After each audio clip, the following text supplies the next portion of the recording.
Ladies and gentlemen, please take your seats. Sometimes it's those stories that you wish didn't have to be told are the ones that you have to pay the most attention to. And guess what? If you're within the sound of my voice, that must mean you're in the seats with once more. As always, my name is Dave Voigt, and I am the host of this podcast where we sit down with a wide-ranging variety of entertainment industry professionals and pick their brain about current projects, state of the industry, how they got started, and so very much more in a light and in a conversational fashion. And if you like how we do things around here, I'm going to go out on a limb and assume that you do because you're listening. And if you are, keep listening and subscribe. Hit that subscribe button, gives you a 5-star rating in your podcast provider of choice. We're available pretty much everywhere. Places like Apple, Amazon, Spotify, Google. And plus, we archive every single one of our episodes over at our In the Seats YouTube channel. So if you can give us a like and subscribe there as well, we'd absolutely appreciate it. Also, don't hesitate to check us out on social media. We're on the Facebook, the Twitter, the TikTok, the Letterboxd, the Threads, the Blue Sky. I'm losing track, but we're at In the Seats for all sorts of fun updates. And finally, and I do dare say most importantly, we're over at In the Seats, intheseats.ca for all the latest and greatest from the world of film, television, basically the moving image at large. Because guess what? If we love to watch it and write about it and talk about it, we love it even more when you come by and read about it and listen about it. So please do us that ultimate kindness. Come on by and pay us a visit. It's that time of year as we're on the brink of the Oscar shortlists, and we're going to be diving into more and more stuff that is eligible for the award season, Academy Award season, other award season, and so on and so forth, because, we here in the States, we love our short film. We've never been shy about that. It's an important part of the medium, and we just had the unique pleasure of talking about a brand new short film, which is making the rounds.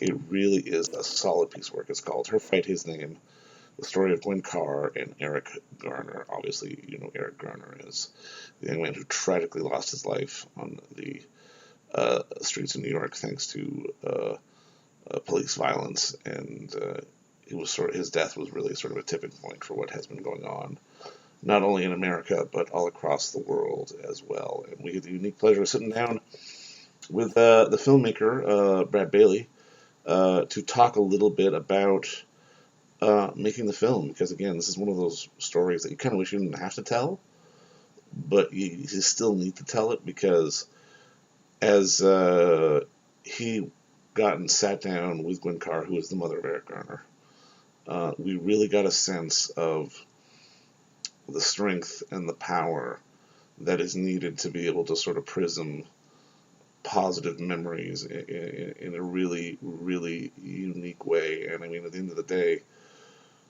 while it does deal with sort of the urgent and tragic things that are happening in the world, it also allows for hope as well.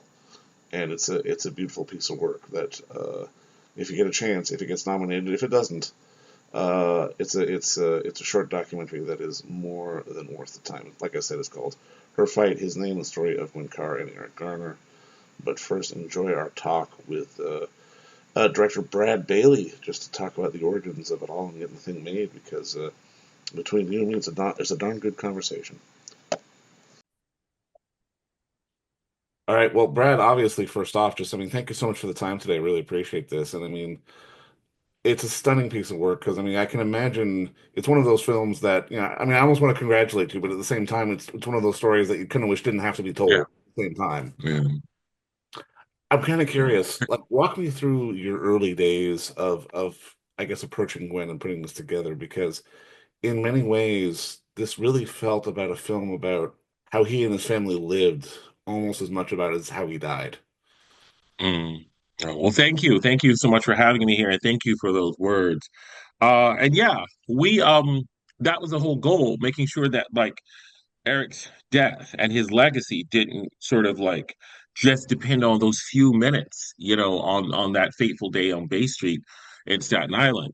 I wanted the film to show what happens to to real people, the real people behind these major stories, and what happens when the camera goes away, and what is the ripple effect of that incident on these lives, not just in the immediate aftermath, but over time, but over years, in many ways. And I think that when I did this film, it was supposed to be just for 3 months, but it ended up being for 6 years, filming for 6 years. And I never would have anticipated it would take that long to do, but it did. It did. And I think that as a as a result, me and Miss Carr, instead of her being just a documentary subject, she became my friend. Hmm. But one of the critical things that she said, which didn't really make the final cut, was that she said that my story does not start with Eric. And she said that one day when we were heading out to the graveyard, actually.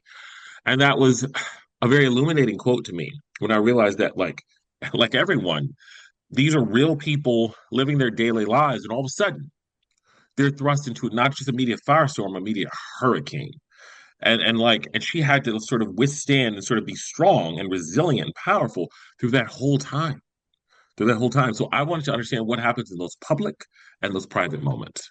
And I mean, it really does illustrate that, if only in her backstory, to see how resilient and strong she has been with all the things she's had to deal with over her years. I mean, when you're going into something like this, I mean, I can imagine you have one idea coming in when you would first sort of initially sit down with Gwen, but I can imagine there was a lot of evolution over the time that you spent together and spent shooting in terms of what we ultimately now see with the film.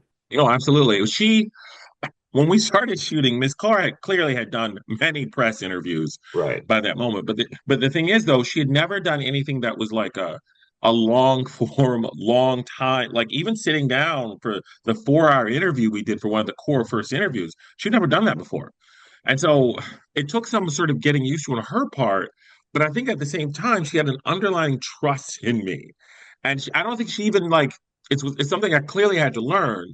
But I mean, in the beginning, she had no basis for that. She didn't know 6 years later where I would be with this project. And so I think at the beginning, she still had an underlying trust. And we took it day by day, month by month, year by year. We do the film, and then all of a sudden there would be a 6 year period or gap, sorry, 6 month gap in it. And then I pick it up again, call her again and see what's going on. In 2019, however, it was breaking news happening constantly. And so it was actually 2018 and 19, just breaking news happening constantly. And then the pandemic happened. And then we had to pick up after the pandemic. And so it took its own evolution and it was step by step. I think that if we knew it was going to be a 6 years, I think neither one of us would have agreed to it. But I think looking back at it now, the only way we were able to do it is because it took that long.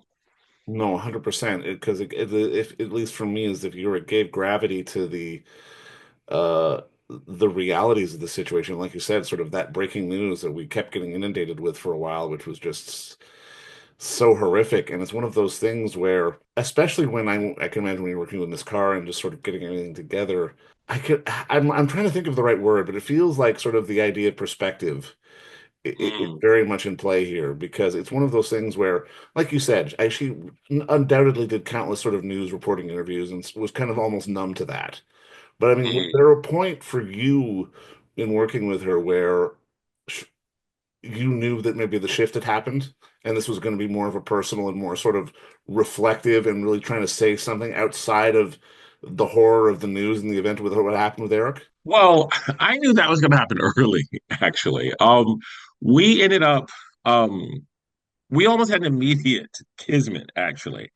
And I remember going to New Orleans, and we ended up speaking at the Essence Film Festival and speaking in front of 40,000 people. And I Wow. think that was sort of our bonding moment, so to speak. We got out there, and she'd only known me for a couple of weeks before that, but literally was on stage with her and almost felt like her guardian, so to speak, out there with that, to making sure that I made sure I took care of her with my questions and and my care, and that's the thing. I'm an oral historian at the end of the day. I'm an oral historian in the beginning. I'm a journalist and filmmaker, but I'm also an oral historian. And this film is really an oral history. It's a visual oral history. And as an oral historian, there's a duty of care we have to our subjects. It's part of the methodology with how we operate. And so I want to approach this not as a journalism subject, not even as a documentary subject, but as an oral historian, narrator, person who, in my belief, our stories, the stories we tell, are the most valuable things we have. And that's the most valuable thing that you can give to another person. And knowing that she took the time to give that story to me before anyone was something that I held in high regard. And over 6 years, if I've done many a thing that probably wrong in that 6 years with many other things in my life, but with this, I always did it right. I always did it right Well, and I because I love that knew idea that of this. being an oral historian too, because that's not something Sorry, yes. I had even thought about. Because as a journalist, as a documentarian, there can be sort of disconnect and separation from the subject. But as an oral historian, that's impossible to like. That's impossible because you're really having to tell it from a different place. And I mean, I'm kind of curious because obviously the documentary form allows for this kind of freedom. What is it about sort of being able to put this, regardless however long the film could have ended up, like you could have done a 5 minute or a 10 minute or a 30, like 30 minute, or even try to do it as a feature.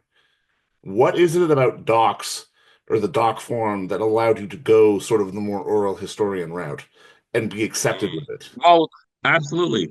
Well, there are two challenges with this film. How do you represent memory on screen? And Right. how are you able to tell how she uses the photos in the house as a conduit for memory?